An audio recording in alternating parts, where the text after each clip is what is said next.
I see you, and I see you in the back. I'll repeat myself. Let's go the second time, that's all right. Let's all stand up and start our service together by singing our opening song.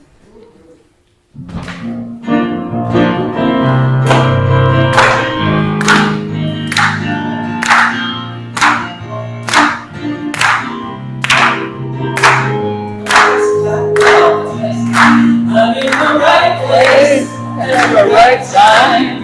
I'm just where I'm supposed to be. I'm in the right place at the right time. I'm just where I'm supposed to be. I'm in the right place at the right time. I'm just where I'm supposed to be. I'm in the right place at the right time. I am just where I'm supposed to be. Oh, my soul is welcome here. Oh, my soul is welcome here. I am getting the message loud and clear. My soul is welcome here.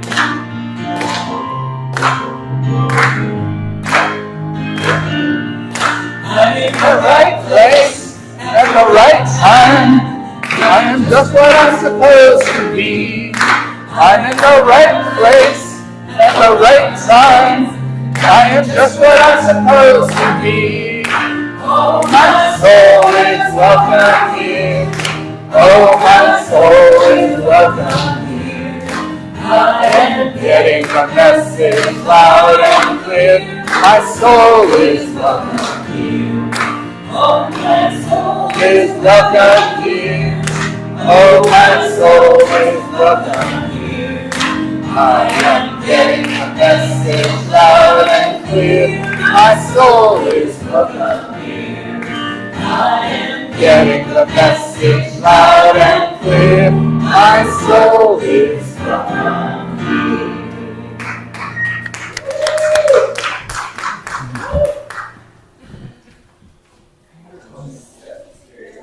All right. Again, thank you for being here. I wanted to say that Genesis is a community that is dedicated to love, inspiring harmony, and creating connection to empower spiritual growth. And we are happy that you are here. My name is Karen Williams, and I'm a practitioner here at Genesis Center for Spiritual Living. And I wanted to introduce today our online host. That is the person that will be communicating with you via text. So for those of you on social media, that is Cal Boyle. Please say hi to Cal. Let him know that you're here. And it has people. Calm down. Whoa. They love me. I'm trying to give the social media people a minute in the sun here. Like, give them their due. Like, say hi to Cal. He's happy to respond to you as well. So we are in the middle of a ministerial search. As a matter of fact, our candidate, our speaker today, is a candidate that is a result of that ministerial search. But we are going to continue with our Sacred Covenant Easy Prayer. Just check in. Don't want to get ahead of myself. Don't want to lead you astray. So will you please just read with me our Sacred Covenant New Minister Easy Prayer. I recognize there is one life. This life is God's life. This life is my life now. I am one with this life and all its blessed expressions, which includes the presence of the new minister for Genesis Center for Spiritual Living as a revelation of God as love. As Ernest Holmes says, I dwell in the house of love. Love attends me in the home of my soul. I shall never leave this home of the Spirit. I shall abide in this home forevermore. Feeling into this love, I experience my new minister with full cooperation and agreement with my community, knowing these powerful truths about myself. I am powerfully expressing divine love, inspiring all to do the same. blessing and honoring all paths of spirituality, awakening deeper truths and spiritual growth.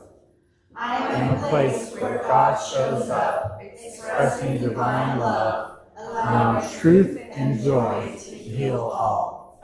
I am embracing, teaching, and exploring spiritual truths from diverse spiritual teachings.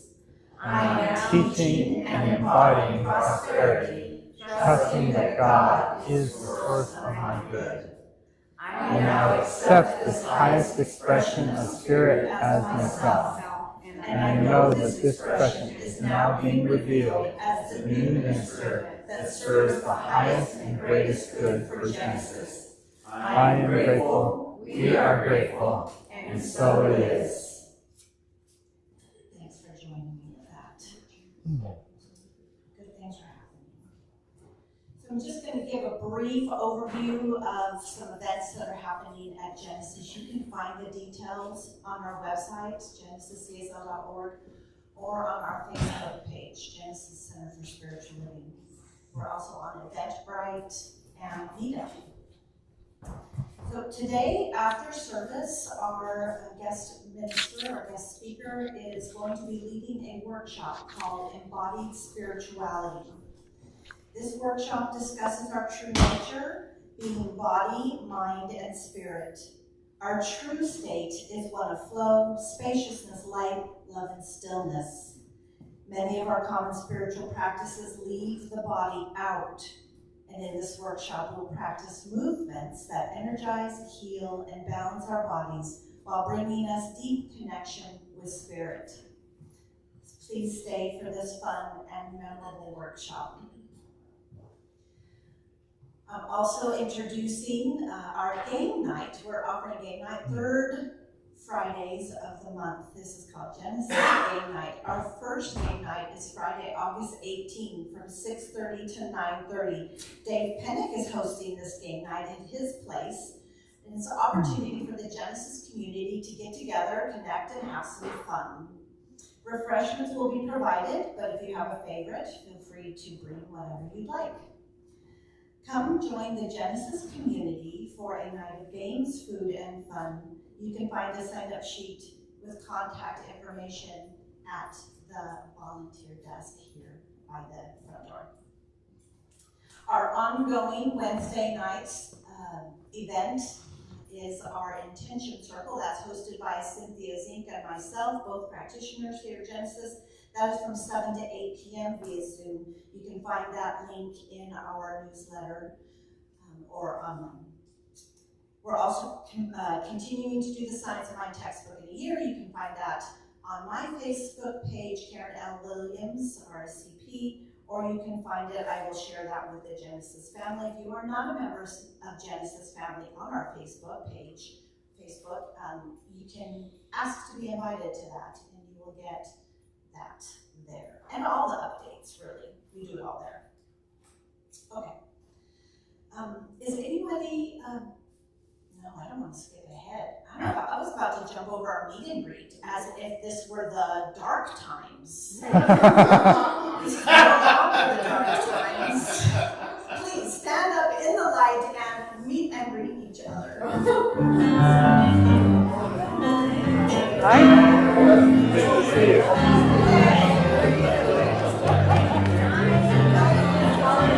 Annie, you made it.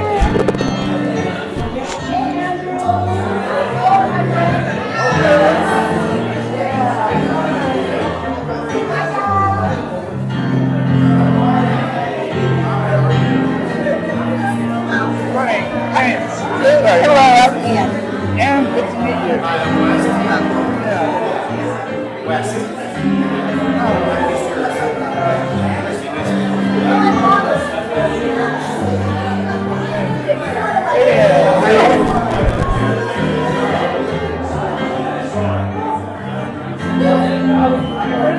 How's it going? Good, how are you?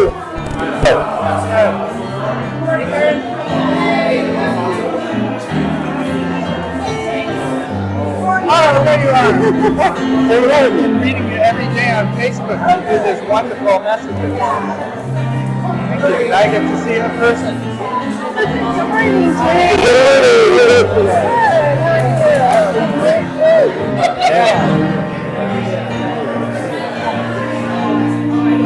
Hey, Ed. How's it going? Good morning. How are you? I'm doing great.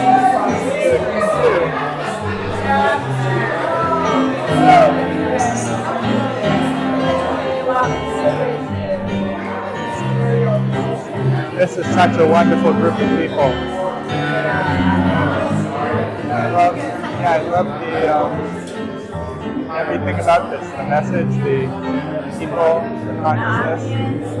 Yeah. The music. Yeah, the energy. I understand. Okay. All right. Even the pets. Yeah. Thank you. Indeed, these are not the dark times.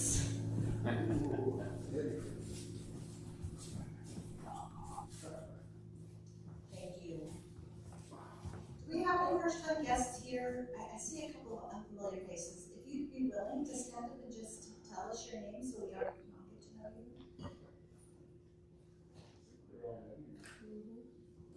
Cal? Anybody first time? Okay. Family. Love it. Does anybody need a prayer card or an envelope? I forgot. So, these will be used later in the service. Again, be tidy. All right, I want to acknowledge our volunteers. This community depends upon each other in order to thrive the way that we do and the way that we have for as long as we have. And so I want to acknowledge some special people. For our setup crew, Anna and Cal, thank you. Our morning greeter is Cal, as I said, online. Our projector and video in the back, for those of you who don't know, is Mike. Doing our offering collection this morning is Gideon. Our sound tech is Soren. It's good to see you, Soren. Our service practitioner today is Cynthia, and anonymous food. Anna. This week really rushed. So, anonymous Anna, thank you so much for the food today. I like that. It's catchy. She's been revealed. Oh, gosh. So, as I said, our practitioner today is Cynthia Zeke. Please find Cynthia at the end of service if you want to have a little mini prayer session. I encourage this. If you have not seen or spoken with a practitioner in a while, just to sit down and have a moment of peace and harmony and joy infused into your life or your situation. Cynthia will be available for that, as are any of us really at any time. So why don't you take advantage of that if you can. So before she comes up, we are going to anchor the rest of this service in our centering song, Out Beyond.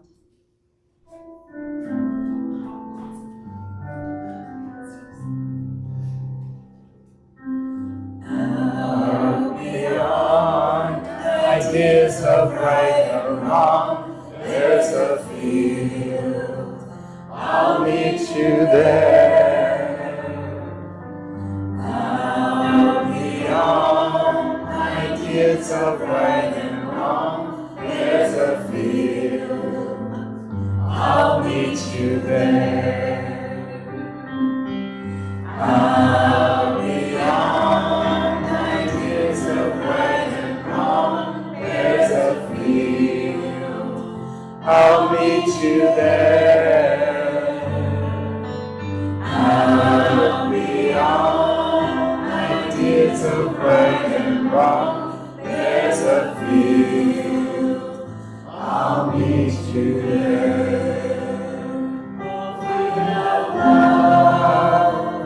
I'll feel the forgiveness.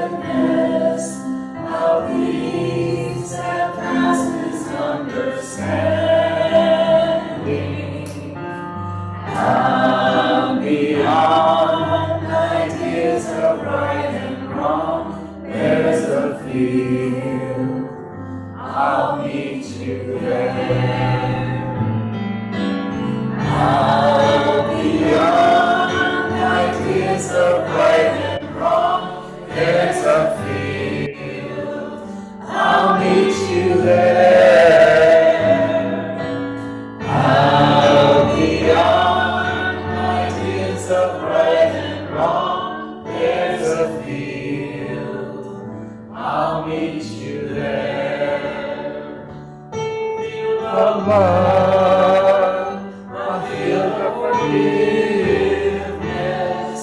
a peace that passes understanding. Out beyond ideas of right and wrong, there's a field. I'll meet you there. There's a field. I'll meet you there.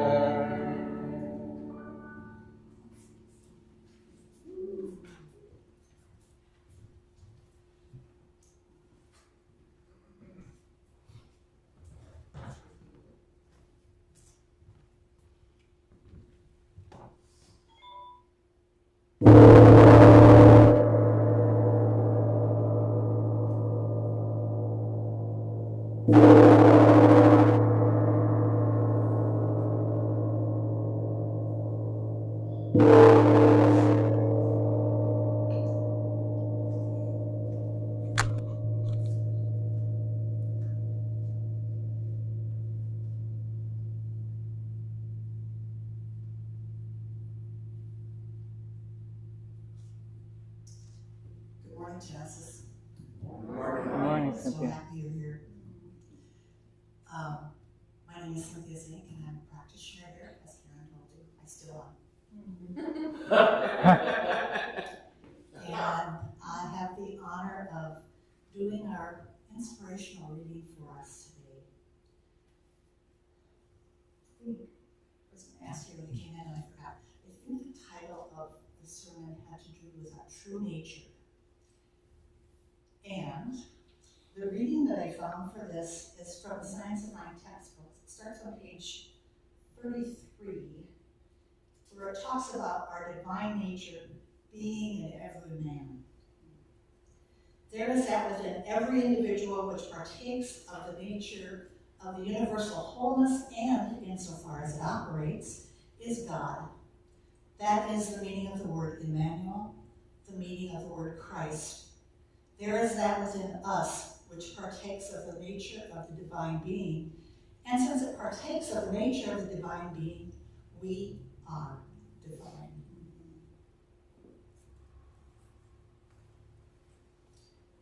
It reacts to us according to our belief in it, and it is an immutable law, subject to the use of the least among us, no respecter of persons. It cannot be bound. Our soul will never change or violate its own nature. All the denying of it will never change it. All the affirming of it will never make it any more than it is. But since it is what it is and works in the way that it works, it appears to each through his belief. It is done unto each one of us as we believe. We will say then that in spirit man is one with God.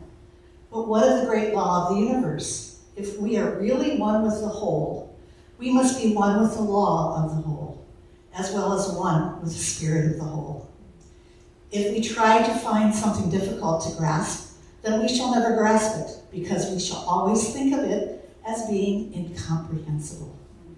The mind which we discover within us is the mind that governs everything. This is the thing itself, and we should recognize its simplicity. And now if you would join me in prayer. So I recognize right here and right now that great mind, the great being of oneness, that great being of wholeness that is in each of us. That being that is the love and joy and peace and beauty and harmony, the prosperity, the grandeur of all that is. And I know as it is all that is, that it has also created each one of us, and that each one of us also maintains and holds within us that same love and joy and peace and beauty and harmony and prosperity that is available to us because it was put within us when we were created. It is there. We are one with it. And as we celebrate this divine nature within us, I know for each and every person here today and listening online that you and I are one with it, and that we can celebrate that oneness in everything that we say, in everything that we do, in everything that we believe. It is from that place of oneness that I know this to be the truth for each and every one.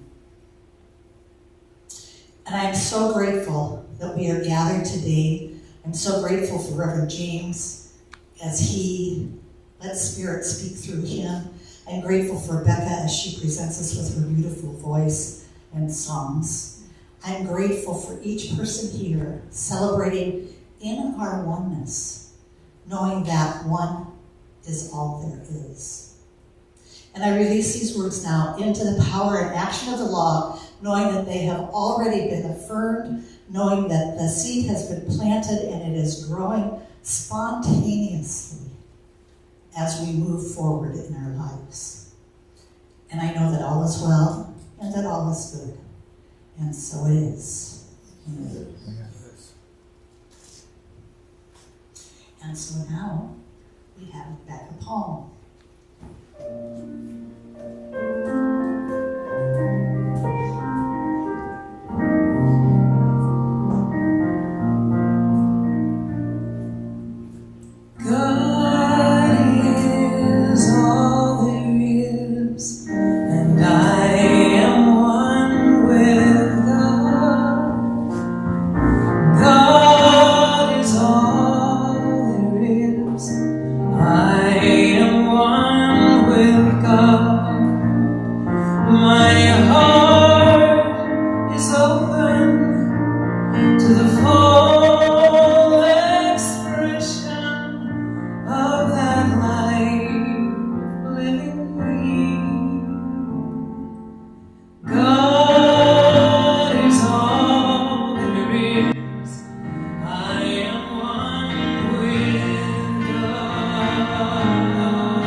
been asked to come and speak with us today so that we might get to know him better. I know him as Reverend James Tierney. Please let us know. Give us your bio, because I don't have it. Tell us more about yourself.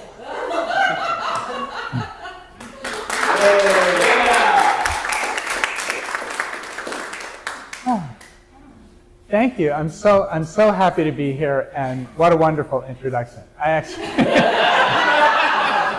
it lets me talk about my favorite subject. In brief, I grew up Unitarian Universalist, but my family were sort of evangelical atheists. So we weren't. This is just one of the funny things about my childhood. But in high school, I had friends who loved to talk about their religion, and the way I felt when I was talking to them about their religion, it really like opened my heart. I was like the Grinch. My heart, opened 3 sizes too big. And so then I was on a search for spirit in my life. And I found that I didn't find it in any churches, but I found it, and not at first, but I found it through yoga. And I actually became a Hindu for about 5 or 6 years. Until I discovered New Thought. And then I said, this is it. This has everything that Hinduism was missing. It's interesting, too. I started off as an engineer. I spent many years as an engineer. And I was an okay engineer as a Hindu, but when I moved into New Thought, I moved out of...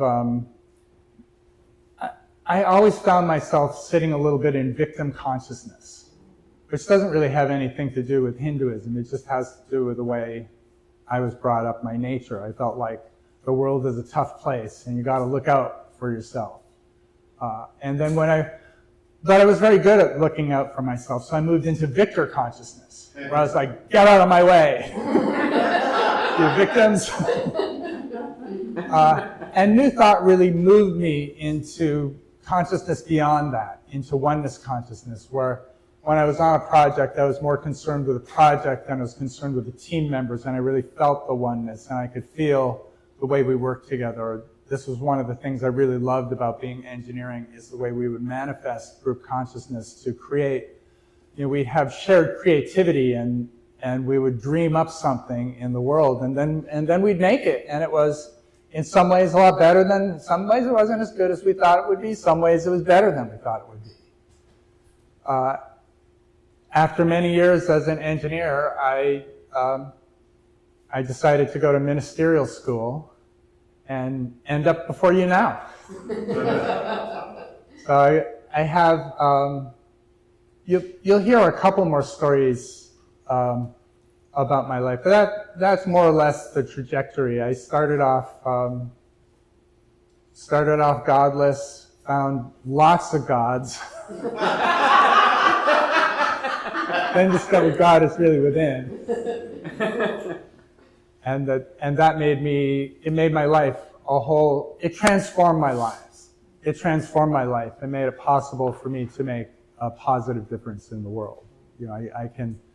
I go places and I can see where the engineering projects I worked on are making everybody's lives better, and it makes me happy still.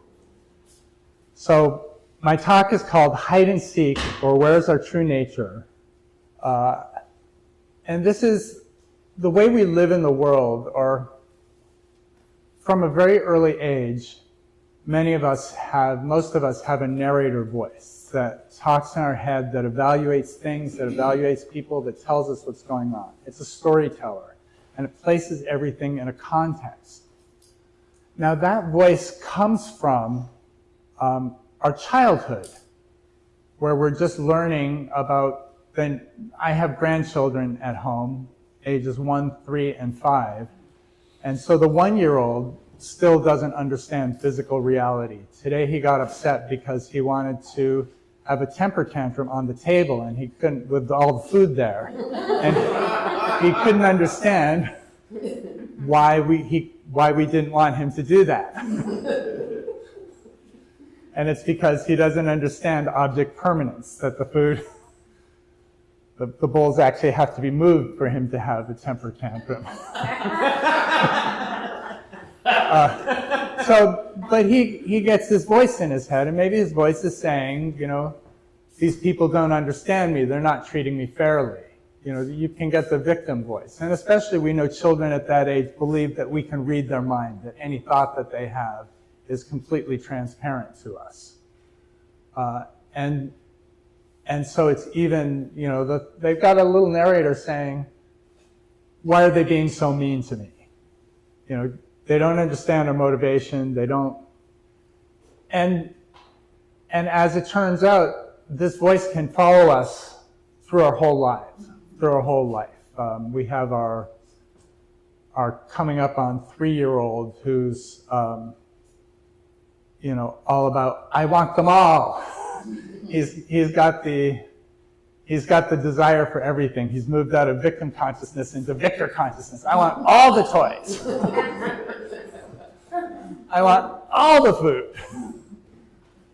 And so these are things that follow us. And generally we manage to make this voice is useful for us. But sometimes we get triggered and we get a voice that pulls up from the past. And the differentiation I make is with this narrator, we're in a world where something is fundamentally wrong with the world. We can manage, but we got to look out because things are wrong. It's a dangerous world. Versus in our true nature, you know, in the Eric O'Dell song, there's a field beyond ideas of right and wrong. No, out beyond ideas of right and wrong, there's a field. I'll meet you there. And I'm going to be talking about that field today. And in that field, fundamentally, the world is okay. And it's not like, you know, we don't believe in physical reality, but that if we're leaning into our consciousness, if we're always aware of our consciousness of fundamentally the world is okay, then that lets us bring that greater consciousness into the physical world. It doesn't want to bury the physical world. It wants to use our physical world, you know, as guideposts. You know, we are going to look both ways before crossing the street. We are going to try to get enough sleep if we can.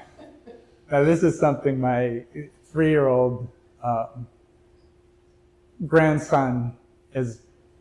It isn't that he doesn't know that he should look both ways before he crosses the street. Just sometimes he gets really excited and lets us cross the street.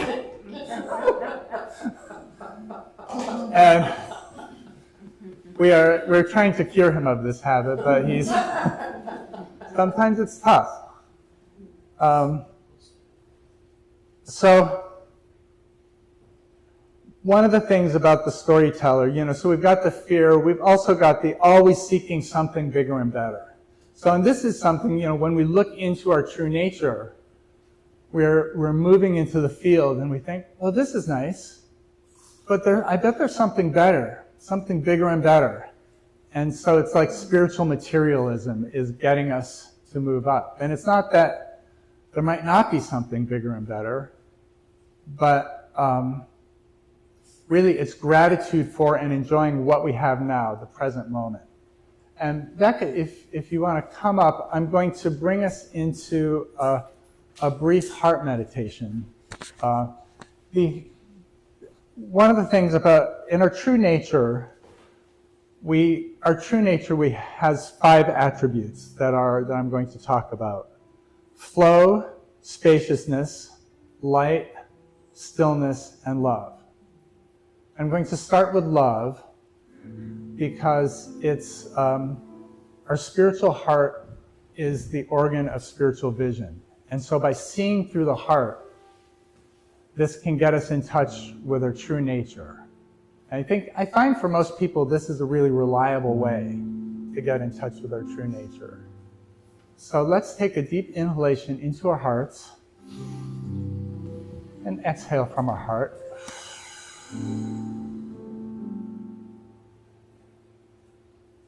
And now we need a feeling of gratitude in our hearts. So to conjure that, I invite you to think of someone or something you're grateful for.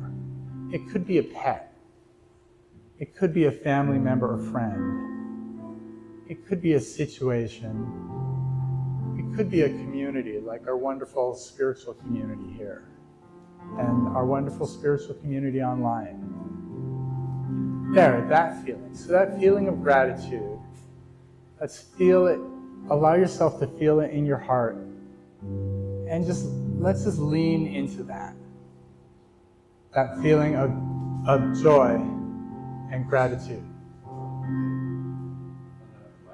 Oh. That feeling of joy and gratitude. And as you lean into it, notice that it just grows. That's its nature, is to grow. It fills our hearts. It fills our body. And now we can feel that love, that ease, that gratitude, connecting us with everybody in the service today.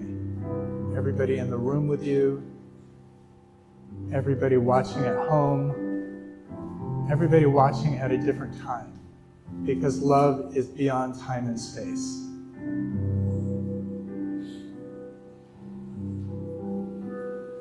And as we feel that love, as we lean into that love, as we dive into that love, we can feel the connection.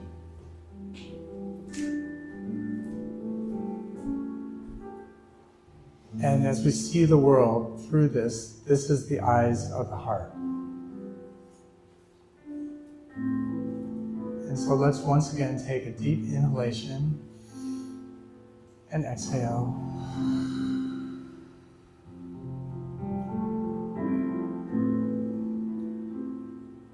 And when you open your physical eyes, you'll know that you can see the world through the eyes of your heart and your physical eyes.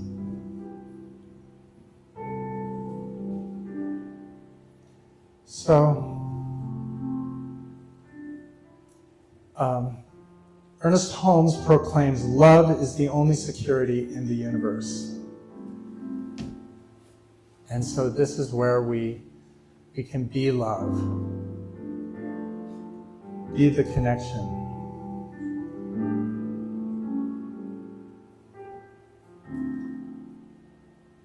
And now we'll move to talking about the next characteristic, which is flow. Okay.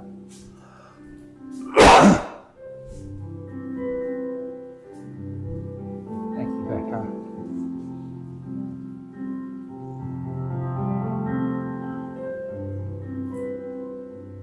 So let's go back to the sermon. Thanks. Oh, that's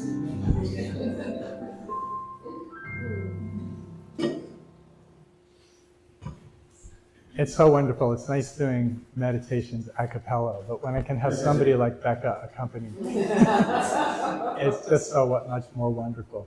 The music, this is part of embodied spirituality, is the music really helps us bring our bodies and the group consciousness and the message all together. And so it contributes. This is one of the reasons it's nice to have a spiritual community we can go to, because we can share the music and the consciousness. So we're walking along a path with our narrator who's trying to keep us safe and trying to get us to accomplish things and trying, to get the most stuff for us. But we know that there's a field beyond ideas of right and wrong. And the first characteristic we notice when we're in that field is love. There's overwhelming love and oneness. We have a feeling of oneness. There's also flow. And what we find in the field is the ability to live in flow. accepting how life is emerging rather than living in resistance that causes us suffering. I didn't mention in my biography, but I have lots of college degrees. My first one was a computer science one, and then my next one was a Master of Private and Public Management. So it's sort of a combination of MBA and Master of Public Administration. And I was a fresh graduate with my brand new Master of Private and Public Management, working for a startup engineering company as an executive.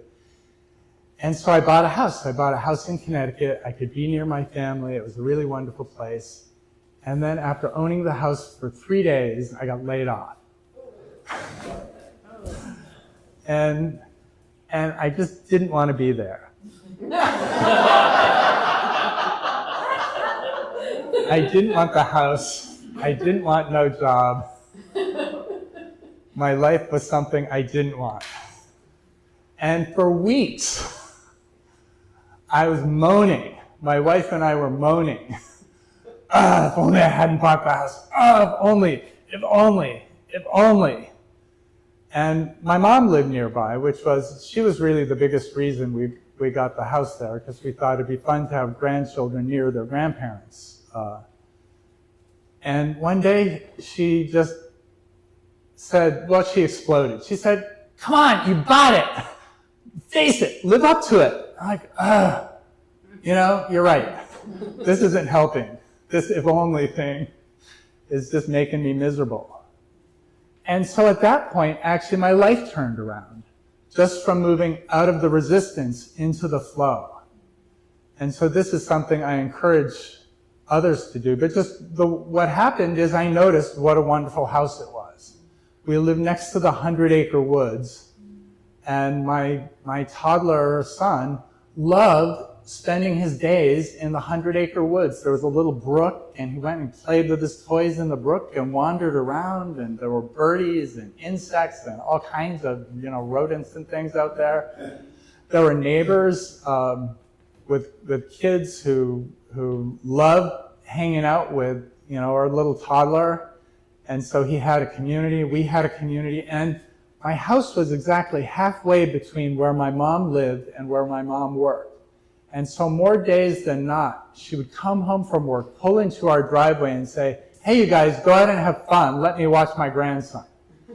And so we didn't have, the normal thing that parents have of being like completely overwhelmed and kids everywhere. It was, most evenings when I got home from work, and I had an okay job. My job was not so bad. It paid the rent. My coworkers were nice.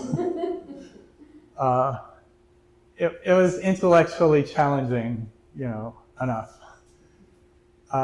After a year, I ended up renting the house out and then selling the house and moving to Seattle, where I was much happier at work and also happy at home. But moving out of resistance to that allowed me to appreciate a whole year of living in this little cloud of euphoria in the 100-acre woods with a little community and the grandma who showed up to take the kid off our hands.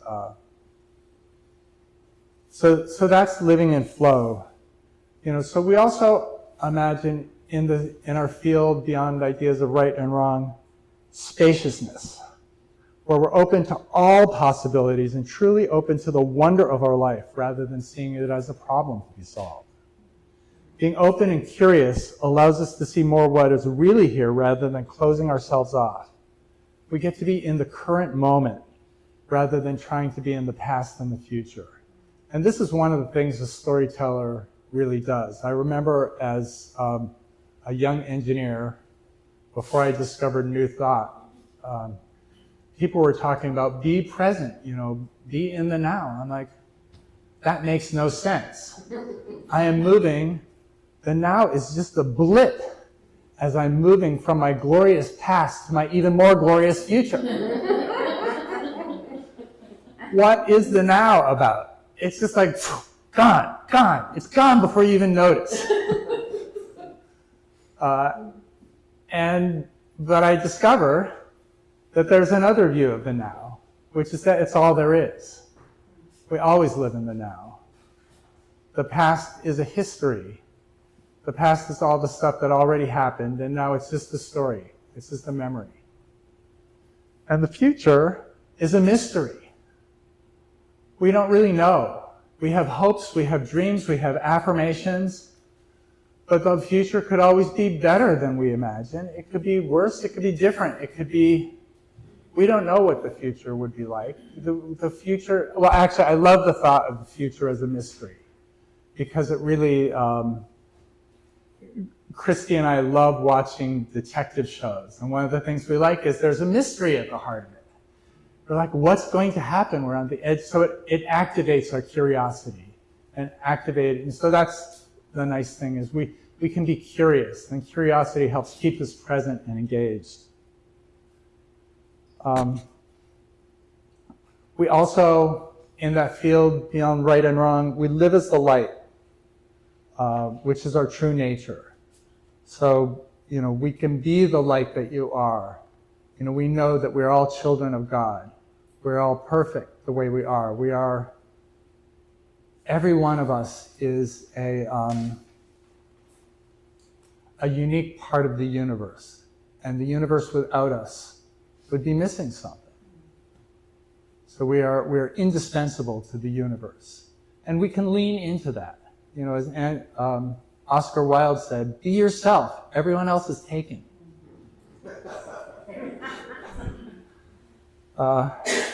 And stillness. And this is one of the nice things about it. In such a busy world, you can be present in stillness. And you can invoke that at any moment. We don't always have to be in stillness, but we have that superpower to bring stillness into that moment.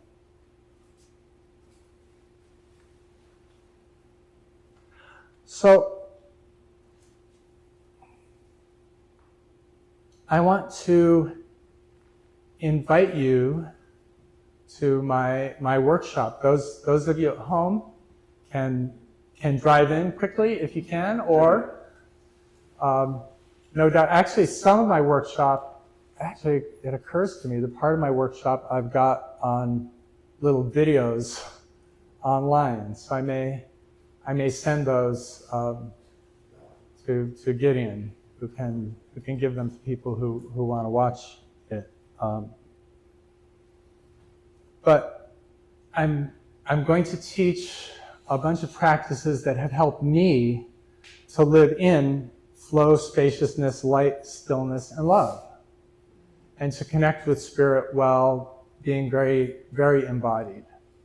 I want to show you, I can teach you this. It's a Tai Chi move that exemplifies this, that you can do in a chair, although it's better standing if you feel like standing. And so this is a preview. It's called Embrace Tiger, Return to Mountaintop. And I learned it at I was living in Luxembourg, working for the European Commission in 1985, and I went to a macrobiotic ski resort. And in the evenings after skiing, this Swiss gentleman taught us Tai Chi, and he taught us a 5-element Tai Chi. And the first part of it, or this is the ending part of it, Embrace Tiger, Return to Mountain. The guy who invented this form of Tai Chi lives on the coast of Oregon, in Gold Beach. So the tiger is our life so far. This is our life. This is the best part. Well, it's all of our life. It's the entirety of our life. It's a tiger is cuddly and fierce. A tiger is dangerous and loving. This is our life. Cuddly, fierce, dangerous, loving, the tiger. So we embrace the tiger that is our life so far and return to the mountaintop. And the mountaintop is the field. It's the stillness. It's the flow. It's the love. It's the clarity. And we've never left there.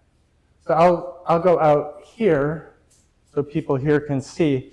There's there is a movement associated with it, but really this kind of Tai Chi it's primarily about the feeling and the thoughts you're having.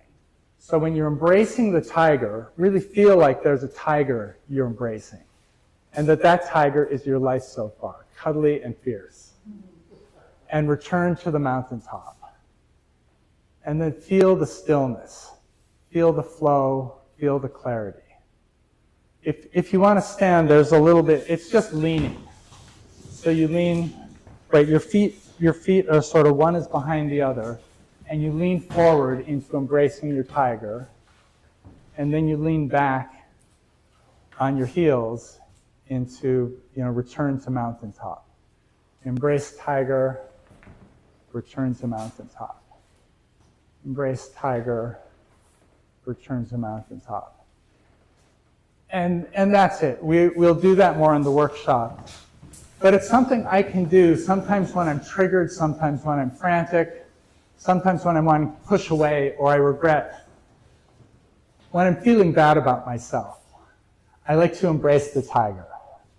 This is another thing that I'll talk to you more about it in the workshop, but self-compassion is one of the most powerful tools in our toolkit. Dr. Kristen Neff is a professor of psychology at University of Texas at Austin, and she's written books and does workshops on self-compassion. And what she finds is when you, like, everybody likes to feel compassion for other people, but yourself, do you deserve it? But yes, you do deserve it. And even if you didn't, wouldn't a good friend give you compassion even if you don't deserve it?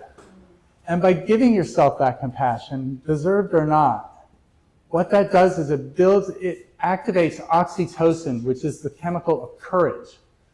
So by feeling self-compassion, it gives you more resilience, it gives you more courage. So self-compassion gives you the courage to do what you need to do. Which I especially need you, this is another thing we'll be practicing in the workshop, because I'm going to be teaching you some yoga, some Tai Chi, some Kundalini chants, some Feldenkrais techniques, walking meditations. And it's easy to feel like you're doing them wrong. Self-compassion. Nobody does these things perfectly. And if you feel self-compassion, you may or may not do it better, but you'll feel better about it, and you will increase your courage. And your courage will allow you to practice more and to see which of these practices are going to be helpful for you. So this is, hide and seek. I think we found it. We found our true nature. We found our divine nature. As we're walking our tiger along the path, and the tiger and narrator are telling us the story, we can move back to the mountaintop, a flow of spaciousness, light, stillness, and love. And this can always be a part of us. So that's it for now, and we'll be back, I think, 11:45, I think, is the workshop. 11:45-ish. Yeah, or we could do it earlier. Heck, why not? We're going to start it with the chairs. Well, anyway, we'll figure out what the best arrangement for the room is. But I assure you, it's going to be fun. It's going to be laughs. We're going to move our bodies, but not too much. The yoga is yoga, which can be challenging but easily doable, and the same with all the other moves. And as we can watch it from the mountaintop, or we can go in and be our tigers. Thank you.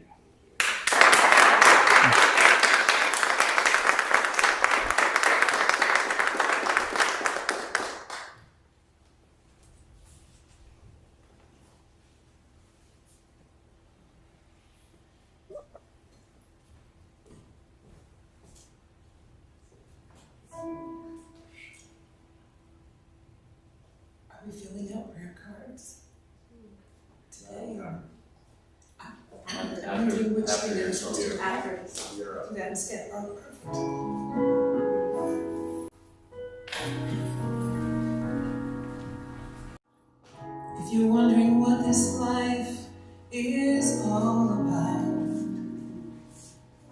Why you get out of bed are here.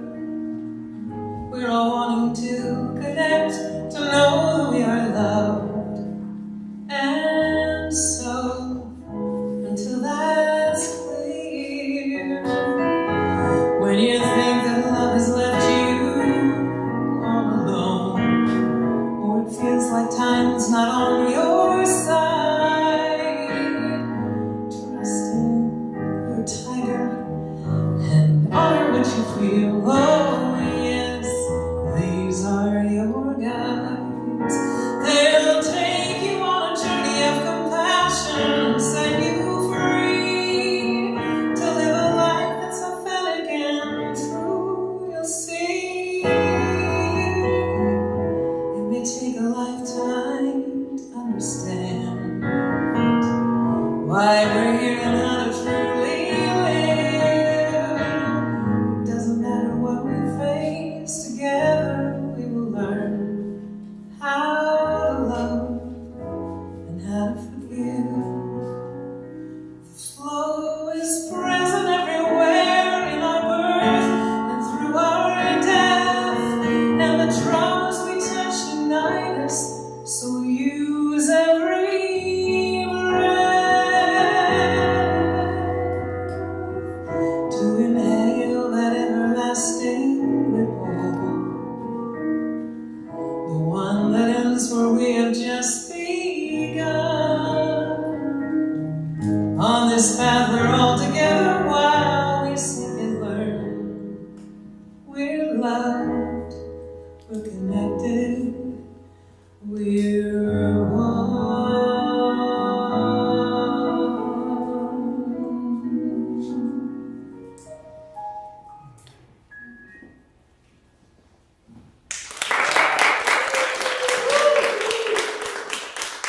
That's Becca Palm.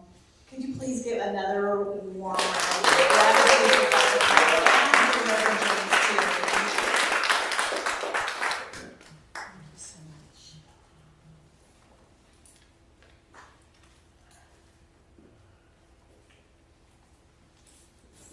So this is the opportunity to grab your little yellow card.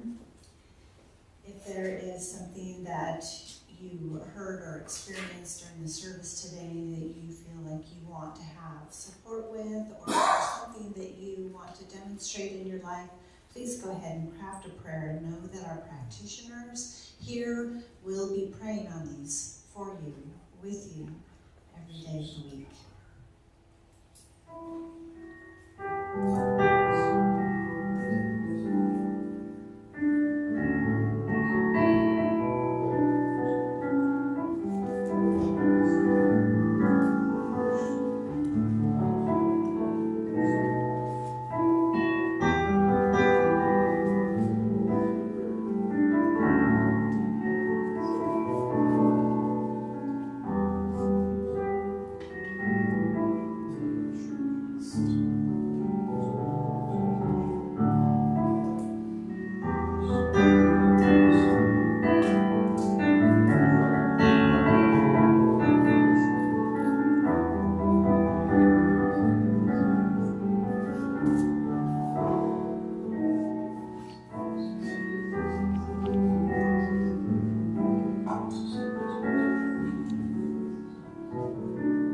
And so we'll take a moment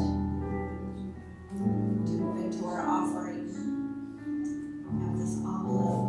If you will craft an offering with the consciousness and awareness that our center is supported by God, and each of us here are a way that God's support shows up. So if you just take a moment to craft your offering. If you are online, you can also do that here. You can text it, and you can do it online. You can do it on Facebook, right where you are now. So just take a moment to craft your offering, your gift.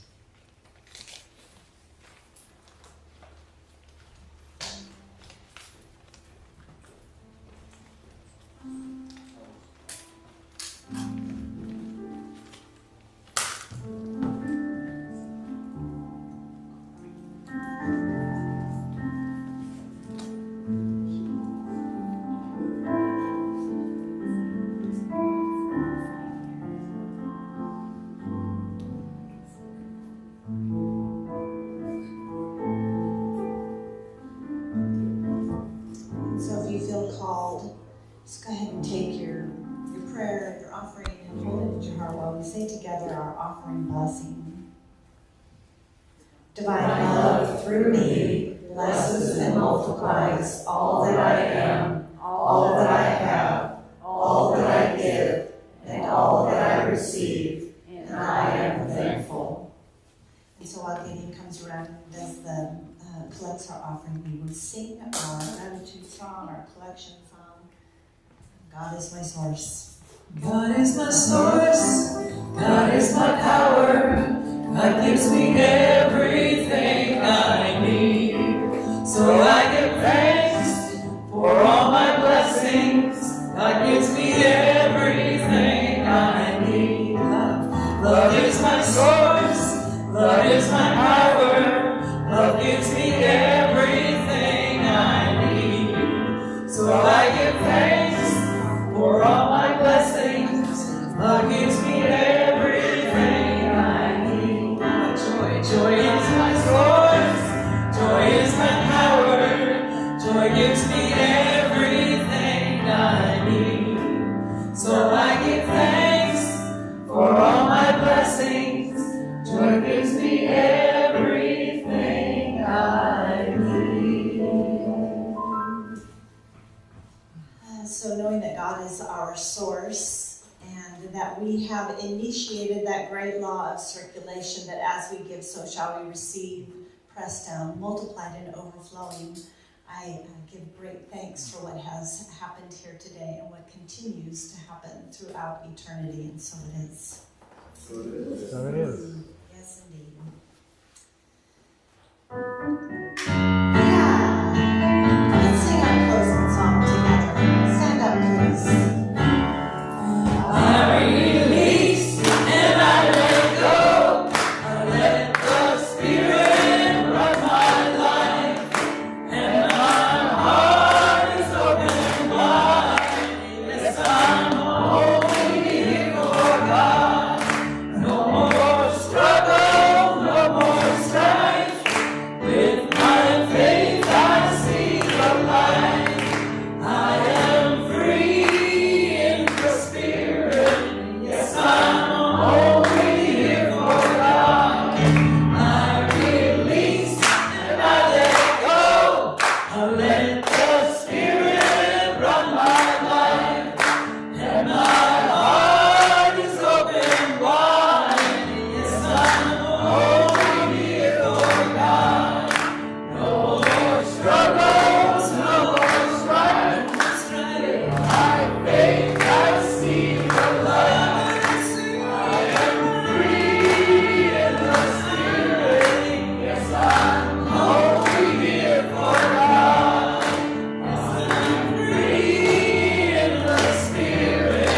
Yes, I'm only here for God.